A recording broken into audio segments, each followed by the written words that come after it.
House of Saud has unparalleled wealth and influence. While the royal family behaves extravagantly, travels abroad, displays this wealth, and sometimes behaves not according to what they preach, we find that Saudi society itself is controlled. Yet their grip on power is facing its most serious challenge. You can see the perfect storm forming around Saudi Arabia these days. A restless young population is demanding change. You feel like you're not a human and you have no right to even dream, no right to do anything. Now, a new crown prince is promising to transform the country. This leadership said, to hell with it, we're going to do it. A royal decree has been issued in Saudi Arabia, giving women the right to drive.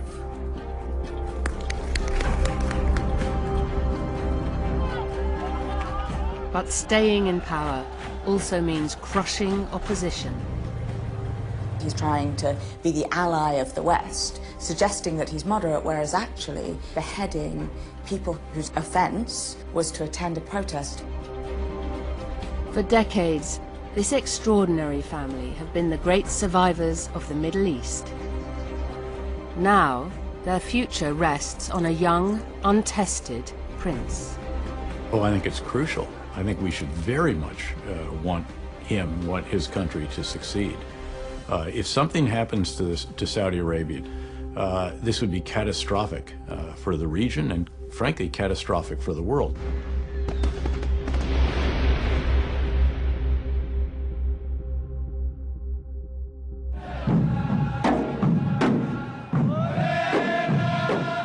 Less than 100 years ago, the House of Saud ruled a relatively obscure desert kingdom, but oil changed all that. The Saudi royal family control the revenue of the kingdom that comes mainly from oil. They can spend it as they wish, and nobody has the right to challenge them. But their power doesn't simply come from wealth. It comes from their role within Islam. The king styles himself as the custodian of Islam's two holiest sites, Medina and Mecca. And with that power comes huge responsibility. It's important for them to be seen as role models on religion within their country. The textbooks that the state publishes and gives to Saudi citizens teach that one of the greatest sins you could possibly engage in is hypocrisy. Specifically, one who engages in un-Islamic acts while claiming to be a Muslim. And that's also why the royal family is so sensitive when it comes to stories coming out about members of the royal family that contradict with the sort of public face that they're supposed to be portraying at home. Few of those who work for the House of Saud talk about their experiences. The majority of the Saudis that I worked for were paranoid. Not all of them, but yes, the majority of them. But it depends who it was and where you were in different situations. And a lot of them were paranoid because of they didn't want to be seen doing something they shouldn't do. João Ferreira is a former bodyguard who has worked for several Saudi princes. They like to have girls for the day, for the week, whatever it may be. They are extremely well-paid models. You would get a description of what the prince would like, and this agency would ship girls in from everywhere, even America, if they fitted the description. In reality, they're high-class prostitutes, and they are getting paid for a service. Money does buy love, of course, because that girlfriend is madly in love with them for the day or for the hour or for the week. Whether you say the word prostitute or not, at the end of the day, that's exactly what they are.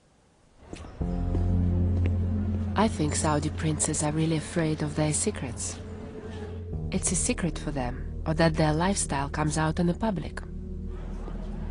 Stephanie says her clients include high-paying Saudi royals. The most amount that I earned in one day was 20,000. Then I also had some jewelry from Bulgari and Rolex. Yeah, they're really good clients, and not only because of the money, because of course they give like a lot of money. But the ones I met, they were really respectful. They really treated me as a princess. They always gave us the best. You know, the best hotels, a good hotel rooms.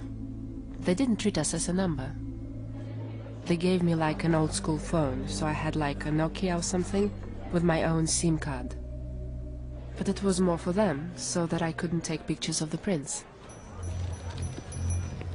Any time that they are not with the prince, then they are watched 24 hours basically, if need be.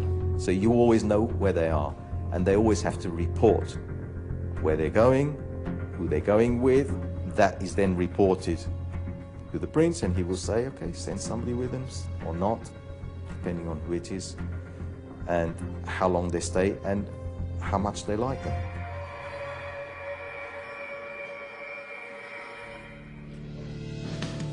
Despite the secrecy that surrounds the private lives of some Saudi princes, stories have circulated about bad royal behavior abroad.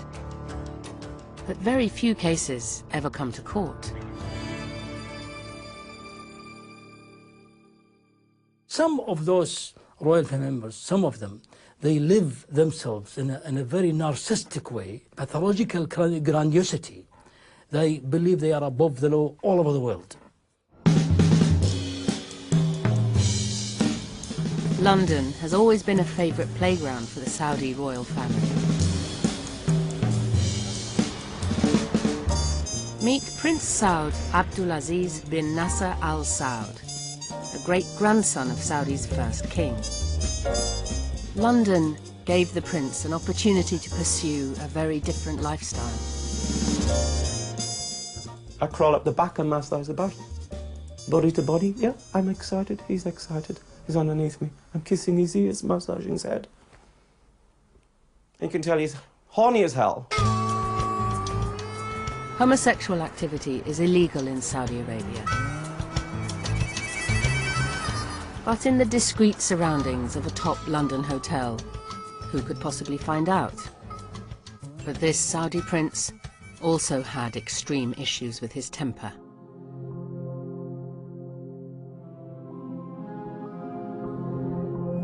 In 2010, CCTV from the hotel lift shows him attacking his manservant, Bandar Abdulaziz. 3 weeks later, Bandar was found dead in the prince's hotel room. The blood trails, we could see the body had been moved and had been dragged across the floor of the room and been placed on the bed. The prince gave a story saying that Bandar had been attacked whilst out walking himself. He said that he believed that he died as a result of the injuries from the robbery. Police were sceptical. The really major alarm bell was the CCTV in the hotel lift where Bandar was repeatedly punched around the head and struck about the body by the prince. And the impression I got was this was something he was used to, and he knew it was his place to take a beating. And that very quickly broke the prince's story. We were able to get really good evidence to prove that he was responsible. Next, the prince tried to get off the hook by claiming he had diplomatic immunity. He had no diplomatic immunity, that was pointed out, and that claim went away very quickly. At his trial at the Old Bailey, the prince denied any sexual relationship with his manservant. His sexuality became central to the prosecution case. His masseur was called to give evidence. Gasps from all around, and particularly from the Saudi corner. You could, and again, and I just think, what have I done here? I just think, have I given too much graphic detail? But that's what you're there for, right? Because, you know, the guy said, yeah, I killed the guy, but I'm not gay. During the course of the investigation, we examined the Prince's mobile phones. On the phone were a number of photographs of Bandar naked in sexual positions. Again, that helped to prove the nature of the relationship between himself and the Prince.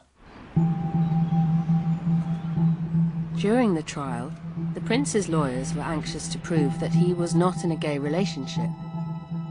I take offence at that. You know, like being gay is the worst thing in the world, far more than killing a guy. Hypocrisy. And a killer. The Prince was convicted of murder and sentenced to life imprisonment. 3 years later, under a prisoner transfer agreement, he was returned to Saudi Arabia to serve out his sentence. It's unknown what has happened to him since, but the transfer angers some. And it's just so wrong. It's an insult to the guy who was killed. It's an insult to the justice here. It's an insult to people like me who actually stood up there bravely to be counted and give evidence against one of the world's most powerful families.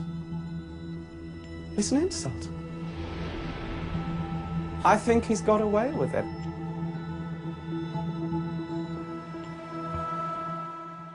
The royal family and the king himself are obsessed with the way they are seen in the West. The more people are aware that Saudi issues are being discussed in the Western media, the more believe that their regime is vulnerable. That's why they warn their own members. They say, be careful when you leave the country, do not put us in trouble.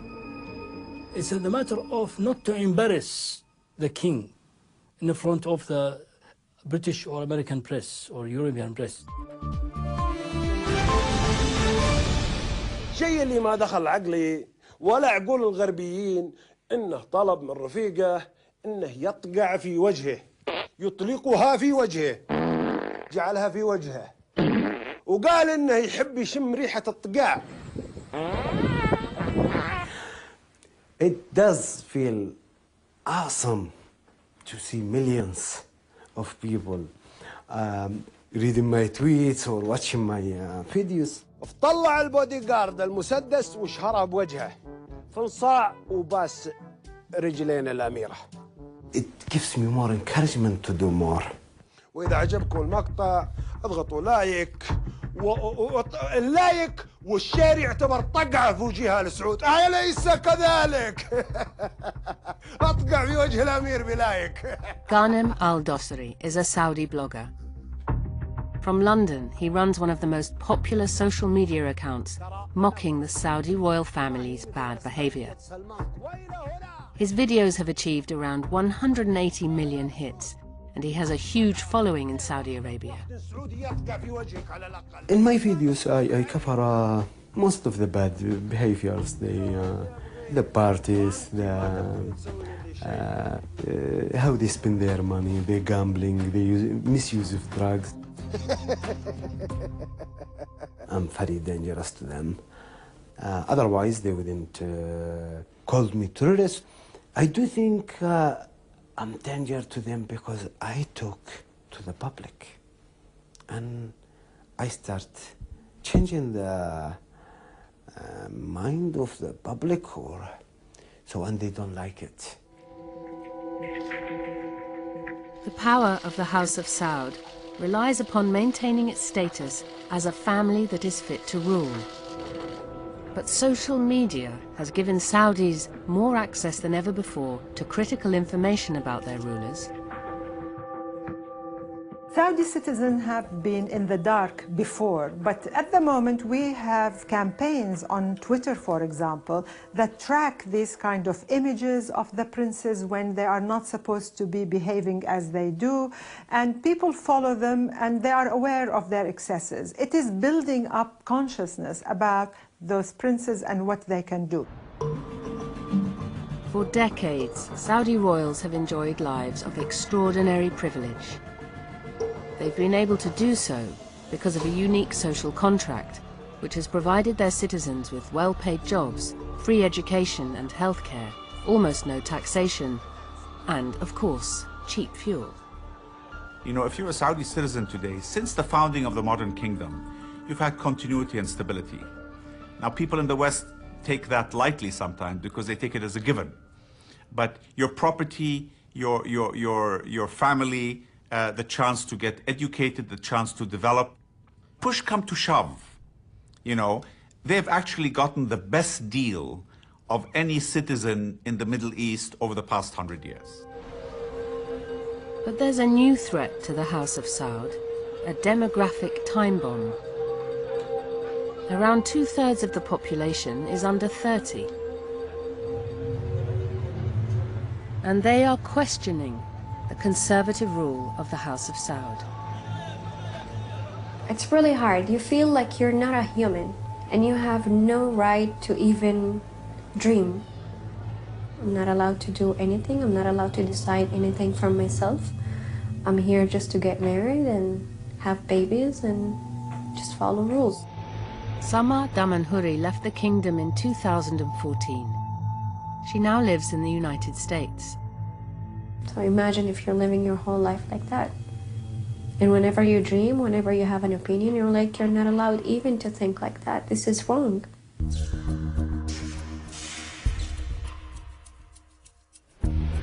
In 2017, a 24-year-old Saudi woman called Dina Ali Lasloum was believed to be attempting to escape an arranged marriage by flying to Australia. But during a stopover at Manila Airport, the Philippines authorities detained her. My name is Dina Ali, and I'm a Saudi woman who fled Saudi Arabia to Australia to seek asylum. I stopped in Philippines for translate. They took my passport and locked me for 13 hours. Please help me. I'm recording this video to help me. I'm kept here as a criminal. I can't do anything. I can't go out. They took my passport and all my papers. Fearing her family was coming to force her back to Saudi Arabia, Dina was filmed pleading with airport officials.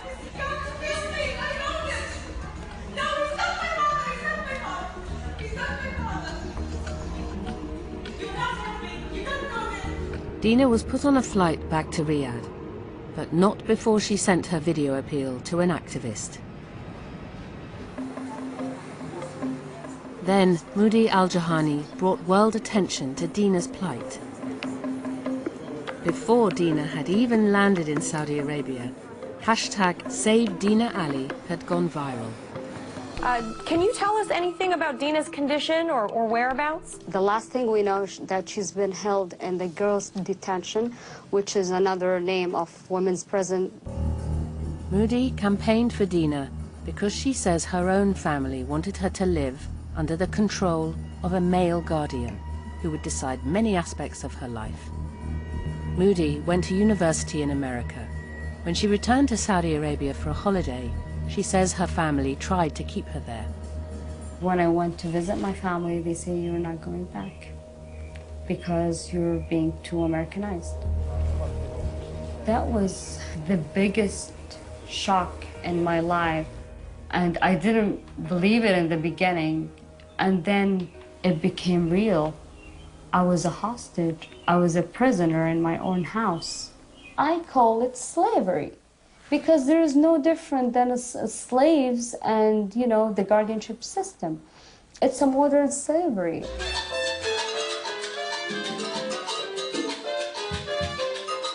Moody eventually escaped and fled back to America. Anybody in my position who tests the freedom for a little bit and go back to hell would do the same thing that I did. Some Saudis are not impressed. Fahad Nazar is a political consultant to the Saudi embassy in Washington, D.C. He does not speak on behalf of the Saudi government. If you listen closely to the grievances, they almost begin and end with unfortunate, I'm sure, but, you know, nonetheless, problems that stem at their, you know, family issues and problems stemming, you know, in their households that they don't reflect. They have little bearing on wider societal or wider society. Saudi Arabia's supporters claim that many women back their strict Islamic system. احنا نساء عربيات مسلمات حقوقنا تحت مظلة أسرتنا. هذه نهايتها إنه المرأة السعودية تكون بنفس مستوى المرأة الغربية اللي ما عندها أي كرامة.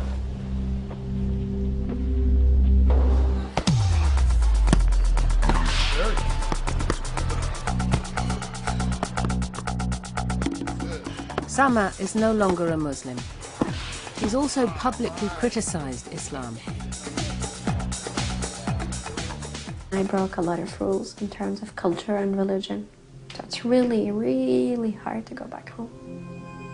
They would lock me up until I get married to the man that they approve, not me. And I would be always a slave for them.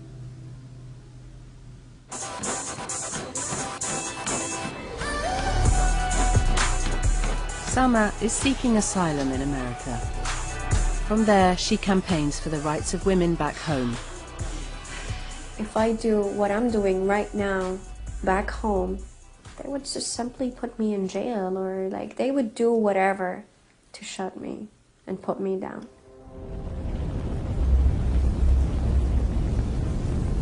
Saudi Arabia's growing young population also faces economic uncertainty. The economy is built around oil, but the fall in oil prices may mean the party is over. The economy is not working. The economy flatlined in 2016 and went into recession in 2017. 1/3 of the reserves that the Saudis had when King Salman ascended to the throne have been spent. And you don't have to have a master's degree in business to figure out if you've spent 1/3 in 3 years where you're ending up. Facing these challenges is a new crown prince who has become the leading figure in the House of Saud.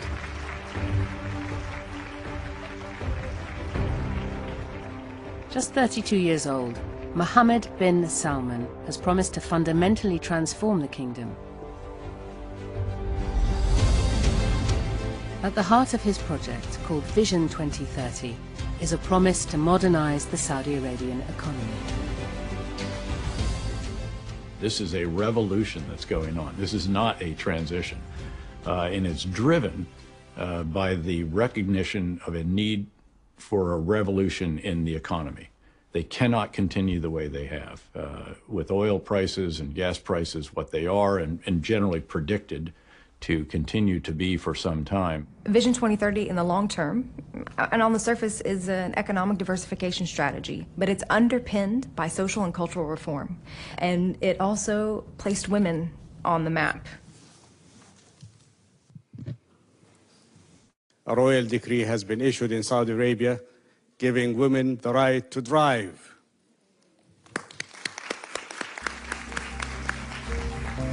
In 2017, Saudi Arabia became the last country in the world to allow women to drive.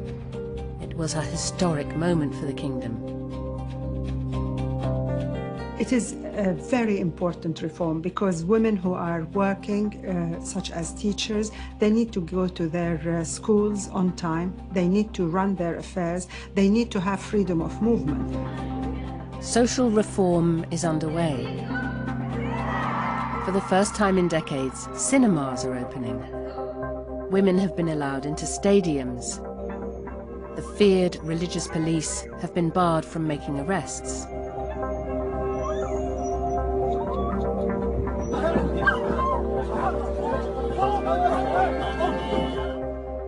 And the male guardianship system, under which women need a man's permission for many activities, is also changing. The women's guardianship issue has always been a problem, but material change has already happened to the women's guardianship. And for example, women now are allowed to go to the government departments and you know, get papers and execute official documents without a guardian, which is a huge step forward. But it is only a start. A mandatory dress code remains in place, and in some Sharia courts, a woman's testimony is worth only half a man's. Women can't leave the country without the permission of their guardian, and this is still practiced in Saudi Arabia. There are certain professions they cannot go into without the permission of their guardian. If a woman is employed in the private sector and her jobs requires her to travel outside Saudi Arabia, she will not be able to go unless her guardian signs a form to say that she could travel for work. What we've seen so far is some modest steps in the right direction, but the strictures that govern Saudi society, especially gender relations, involve thousands of decrees from the clerical establishment. One estimate is there's up to 30,000 decrees issued over the years by the Wahhabi clerical establishment that governs everything about behavior of women and the interaction between women and men in the kingdom. That's a formidable amount of legislation that has to be looked into and reversed. Social and economic liberalization may be crucial to maintaining the House of Saud's rule, but political freedoms are another thing altogether.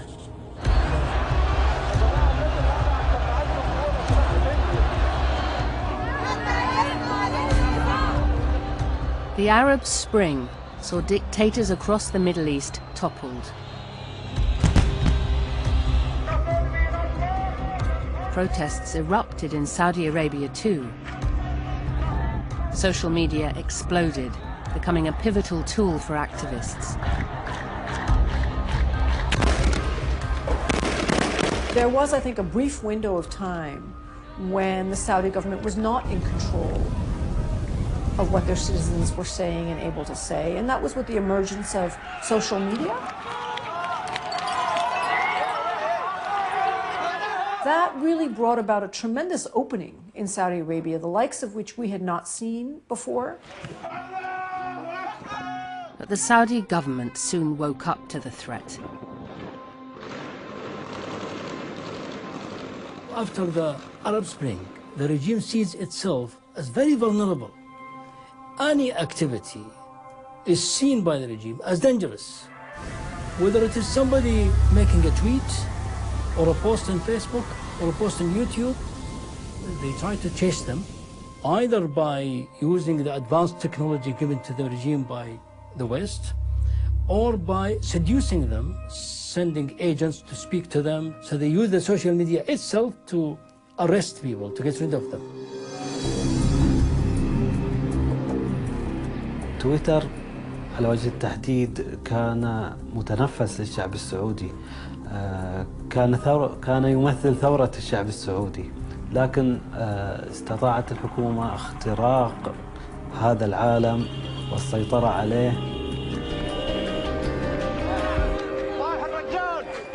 استطاعت الحكومة نشر هذا الخوف حتى داخل البيت الواحد، حتى في المجموعات الشبابية، حتى في مثلا على مجموعات الواتساب أو مجموعات التواصل الاجتماعي.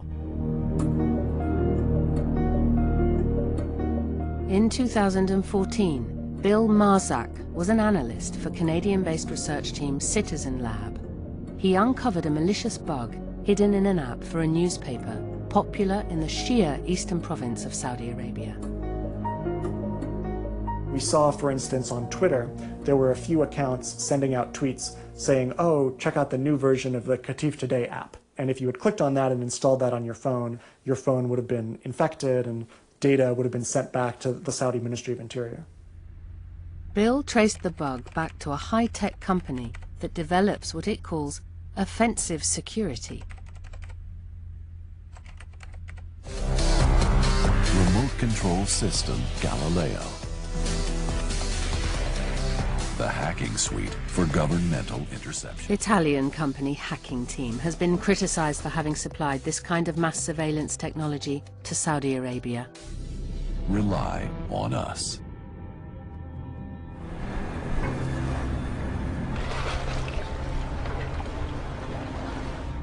Actually, I was in charge of the team that was developing implants for smartphones. Alberto Pelliccioni is one of the world's foremost hackers. He worked for Hacking Team when they used to run this kind of operation. So I'm going to reconstruct your identity first. Your digital identity, of course. When I understand which channel I'm going to attack, I'm going to use something that's called the social engineering.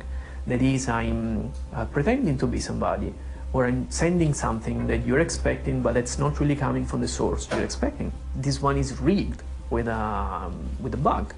So a bug is an implant, it's an invisible program that's going to run on your device, on your smartphone, on your computer, and from that point on, I will be inside your devices. I could monitor everything, and I can send commands to these implants to get new information, to activate your microphone, to activate your webcam. I can know almost precisely where you are, how you move, where you're flying, where you're going, to spy on you, to do whatever I want.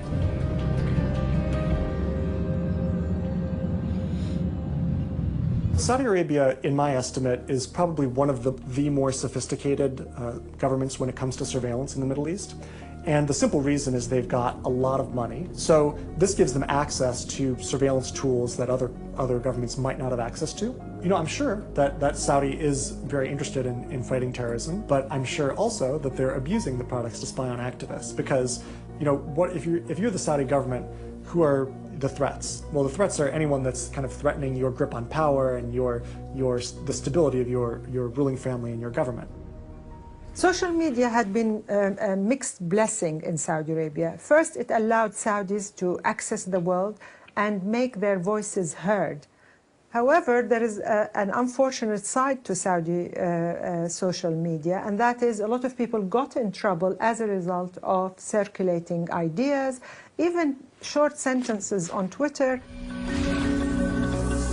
Unlike countries such as China and Turkey, platforms like Twitter have remained open. But there is evidence the Saudi government has begun to manipulate social media in ever more sophisticated ways. The explosion of the use of social media does not mean that the regime is silent. Does not mean the regime is allowing people to use the social media as they want. It's believed they have the capability to sabotage online discussions about the kingdom using propaganda bots. Bots essentially look like real people, but it's software. It's computer software that uses social media to look like a real person and to spread propaganda. Mark Owen Jones has studied the accounts of Twitter users in Saudi Arabia. Half of that information that you see will be propaganda. And we're talking every day, probably over 100,000 tweets. It basically means half of the internet Twitter population of Saudi is computer software. He says the bots are used for what is called hashtag poisoning, artificially inflating support for the government position in a huge invisible wave of propaganda. Hashtag poisoning is basically going onto a hashtag, dominating it, squeezing out any real, genuine, critical information. Again, it ties in this idea of making credible information, real information, critical information difficult to find. And you do it to such an extent that it becomes almost, Twitter becomes useless as a tool of finding out what's going on in real time in certain parts of the world. Criticism of the House of Saud is also controlled through sweeping anti-terror laws. Now, in Saudi Arabia, you could be classified as a terrorist if you spread atheism, if you attend an international conference that the state doesn't like, if you speak to a rights group or an international reporter in a way that the state thinks is undermining national unity. One of the terms of the law even said that if you harm the reputation of the state, you can be classified as a terrorist. We would hope that and we would expect that the relevant authorities would be vigilant in applying these laws in such a manner that they do not infringe on the freedom of expression of peaceful individuals who are not resorting to incitement, who are not resorting to encouragement of violence or anything like that. The public has very limited information about the evidence that's presented, the nature of the crime that's being alleged, the way in which a conviction is reached.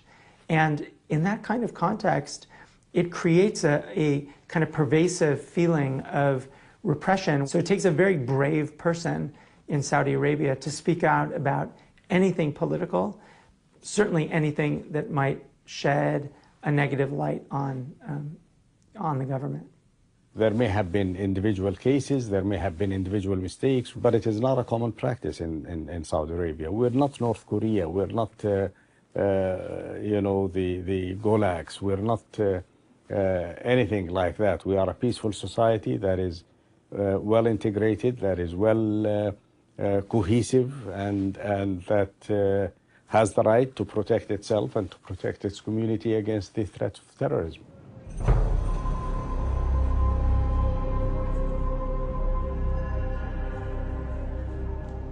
تم صباح هذا اليوم السبت الموافق لل23 من شهر ربيع الأول عام 1437 هجرية تنفيذ الأحكام القضائية الشرعية بحق 47 من المدانين بارتكاب جرائم إرهابية.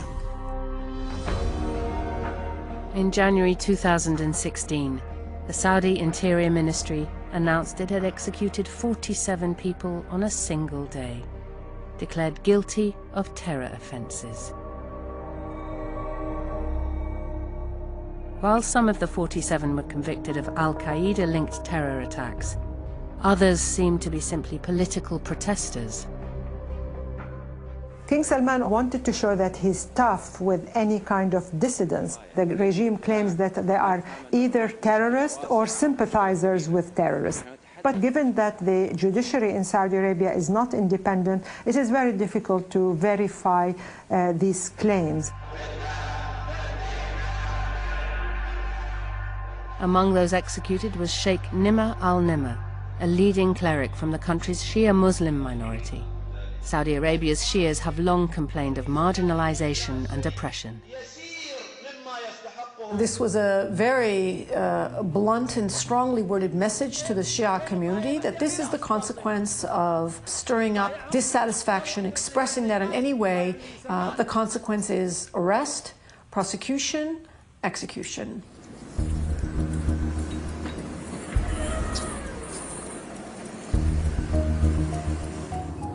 Tahal Hajihi was one of the lawyers who tried to stop the executions.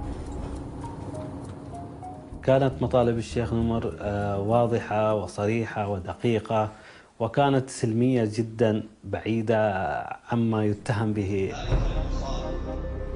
The government concocted a case accusing him of undermining national unity and harming the reputation of the state, all of which are terrorist offenses in Saudi Arabia now.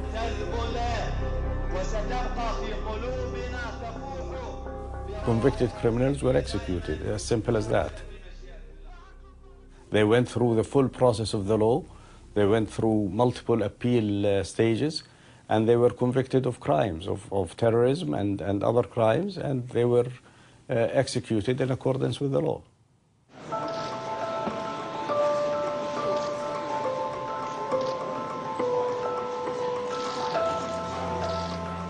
But the image of mass executions plastered across the world's media caused widespread outrage.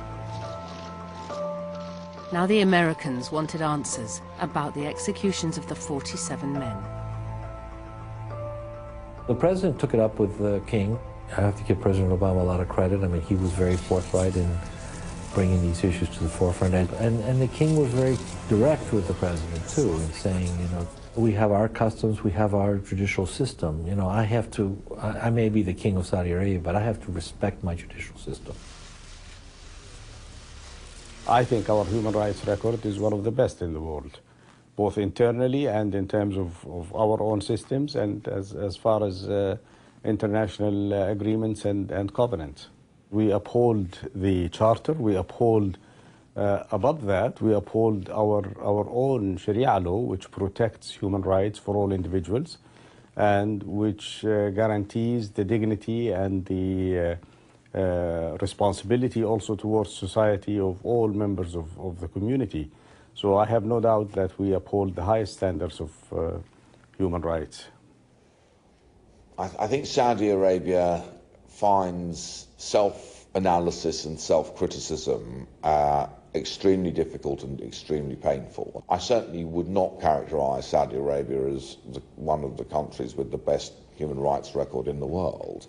I think the Saudi Arabia record on improving human rights is extremely disappointing. I think that the United States and other partners of Saudi Arabia, the UK, others in Europe, have for a long time addressed with Saudi officials our deep and consistent concerns regarding things like their violation of freedom of religion and belief, their use of the death penalty for crimes that do not rise to the level of utilization of the death penalty, a full panoply of concerns. And unfortunately, I don't think that they've made much progress at all. There are those in the West, if I may say, who want to mold us in their own mold. And we say thanks, but no thanks. We are not Sweden, we are not Switzerland, we are not Britain, we are not Norway.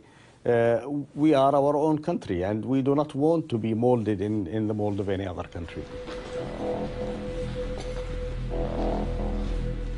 The kingdom's treatment of dissenters is criticized not just by diplomats and human rights experts, but also from within the royal family itself.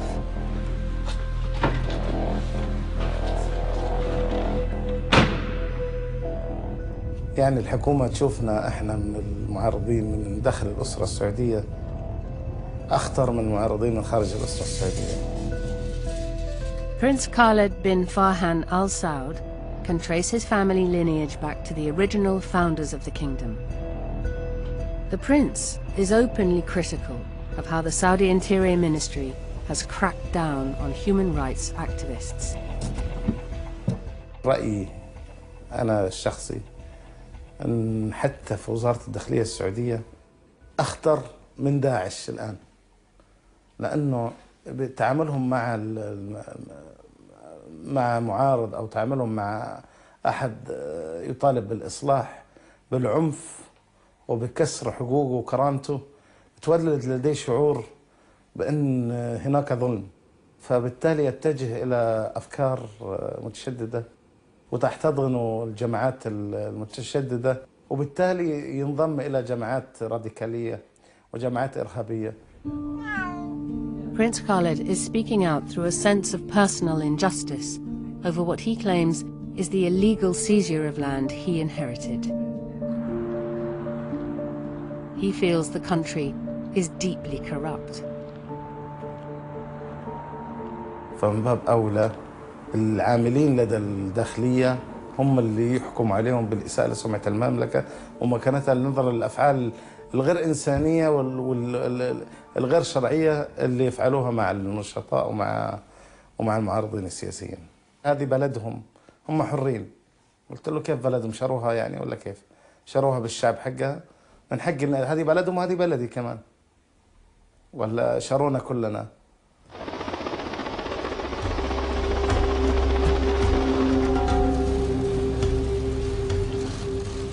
The social reforms introduced by the new Crown Prince Mohammed bin Salman have led to hopes that the human rights situation in the kingdom would improve. But a new terror law he has introduced includes penalties of up to 10 years in jail for insulting the king and crown prince, as well as the death penalty for other acts of terrorism. Yahya Assiri is a Saudi human rights activist. المشكلة الأكبر في النظام مكافحة الإرهاب الجديد أنه يخلط خلطا متعمدا وواضحا بين الأعمال السلمية المدنية والمطالبة بالإصلاح وبين الإرهاب من جهة أخرى. في تعريف الإرهاب تقول السلطات السعودية أن أي محاولة للتغيير أو إلزام السلطات السعودية على التغيير أنه ضرب من ضروب الإرهاب. It has definitely had a negative impact on activism when you see all the leading figures and all human rights defenders, the respected figure of this movement, being behind bar now. If you dare to speak out about the right, dare to tweet about the human rights demand, or express yourself or your opinion, or even contact Amnesty International, this can be considered a terrorist crime.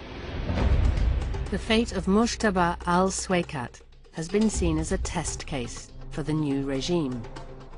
In 2012, he was arrested for attending a demonstration when he was just 17 years old. Mujtaba was a very promising young student. He had been awarded a place to study at university in the US and was actually on his way to the US when he was arrested from the airport, brutally tortured by the police, forced to sign a confession, and then later sentenced to death for attending a pro-democracy protest. Mujtaba al-Swaykat is one of 14 recently sentenced to death for what human rights organizations describe as protest-related crimes. His charges include overseeing a dissident Facebook page and publishing photos of protests. His case is typical of the kinds of death penalty cases we at Reprieve are seeing now increasingly in the kingdom. Those young students, like Mujtaba, are brutally tortured and sentenced to death for calling for exactly the same things that the Crown Prince is saying he's in favour of.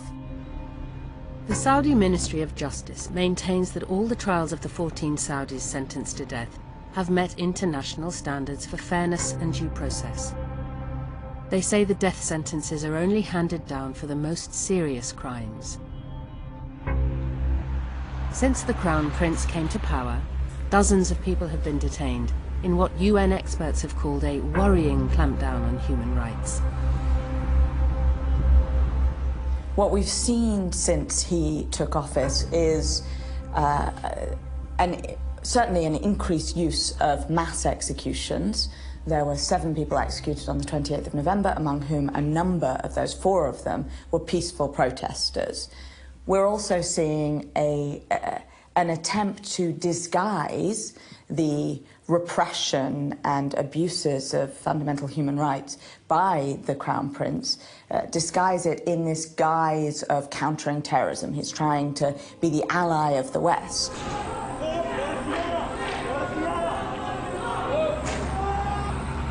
Repression in Saudi Arabia has never been at the level of really repressive countries. It is not a police state in the sense Syria or Iraq was, even Iran is, frankly. So it is not as repressive as really repressive states are, but obviously it does not have the political freedom that the West does.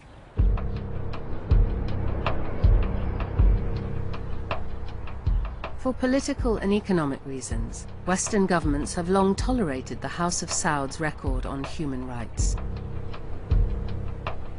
I've sat around the Situation Room table in the West Wing of the White House where we've grappled with precisely these issues.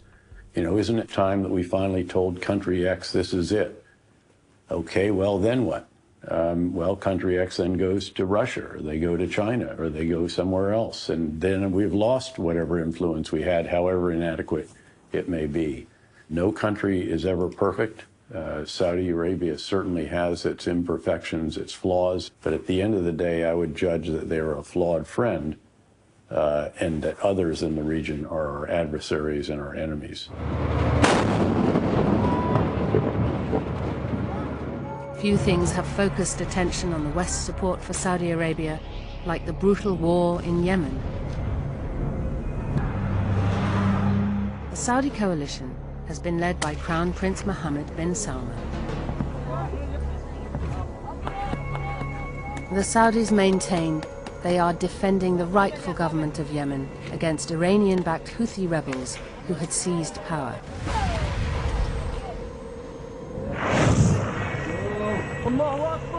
But from the outset, the Saudi-led coalition used its air superiority to bomb suspected rebels.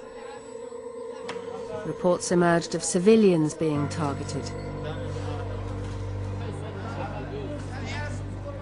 The Saudi government and the rebels have been accused of war crimes.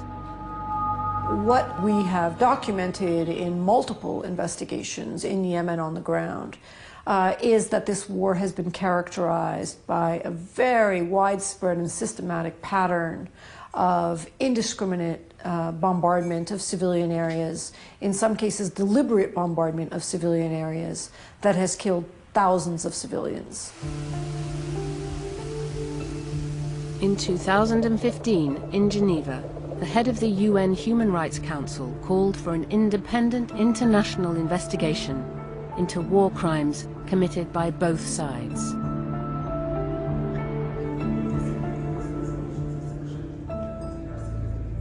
But there was a problem. Saudi Arabia is one of the 47 countries on the United Nations Human Rights Council.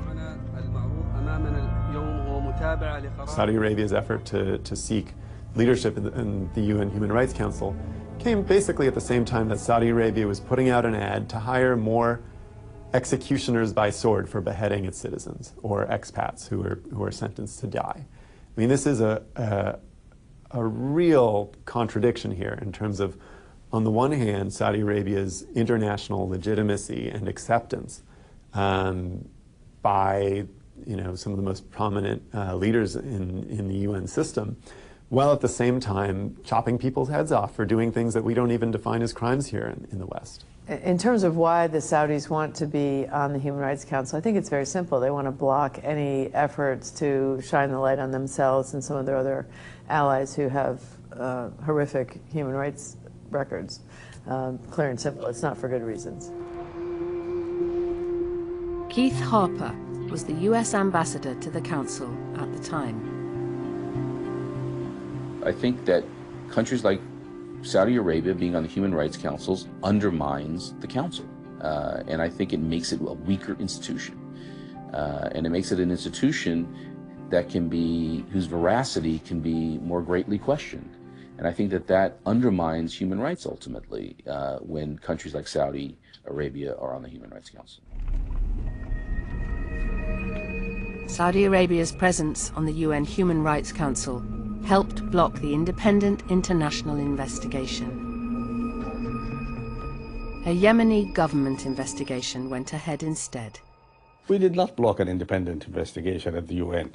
The norm at the UN is that such investigations are carried by the competent legal authority of the land. If that authority is unable or unwilling to conduct an investigation, then the UN may step in and provide such an investigation. For 2 years, the bitter war has raged in Yemen, with the Saudi coalition backed and armed by the British and American governments.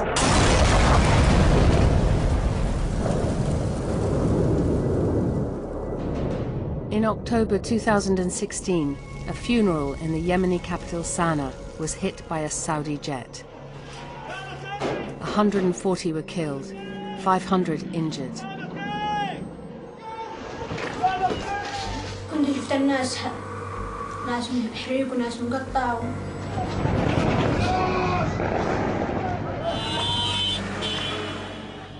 We have investigated those cases. In some of them, we have acknowledged responsibility, and we have taken measures to address the results of the incident. We do not deny that there may have been some cases in which errors have been made, but those who say otherwise are respectfully requested to present their case to us, and we'll take a look at it. As the war escalated, missiles were fired towards Saudi Arabia by Houthi rebels. A Saudi-led blockade on the main ports of Yemen has led to starvation and an outbreak of cholera.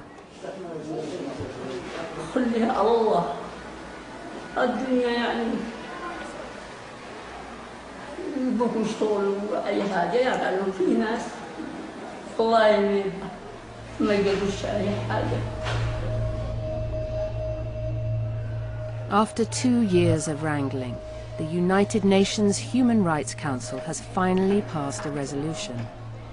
An independent investigation into war crimes will now be undertaken.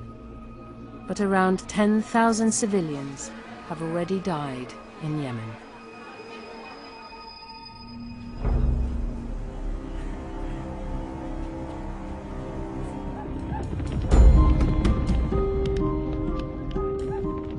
For decades, through years of extraordinary global changes, the House of Saud has offered stability in a volatile region.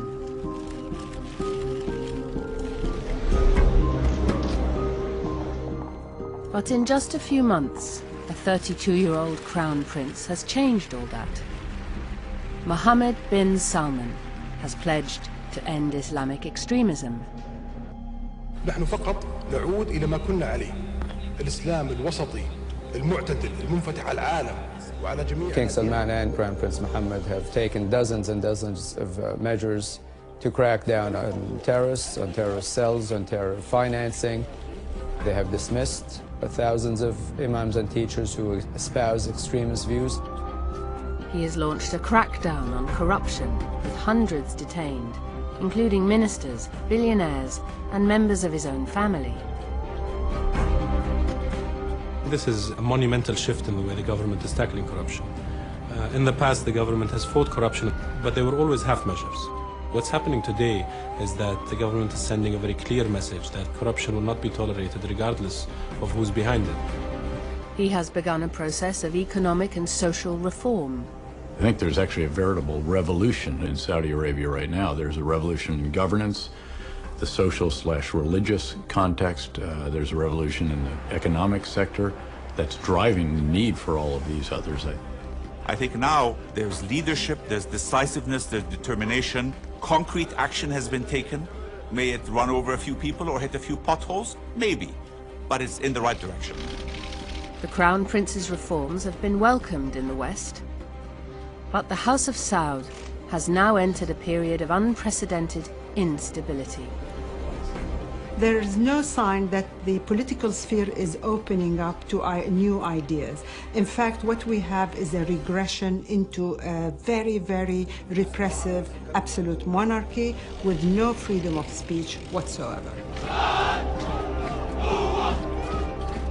The Crown Prince, he has the armed forces, the security services, the intelligence services, the police, everyone under his command.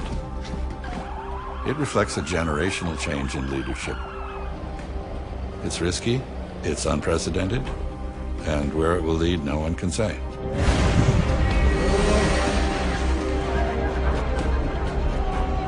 It is aggressive, it is assertive, and it is getting itself stuck into some real conundrums in the region. And all of a sudden, we don't quite know where this goes.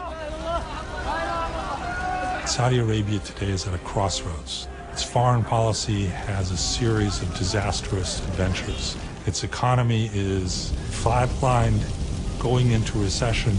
You can see the perfect storm forming around Saudi Arabia. A 32-year-old prince now holds the fate of the world's most powerful family in his hands. I think we should very much want his country to succeed. If something happens to Saudi Arabia, this would be catastrophic for the region and, frankly, catastrophic for the world.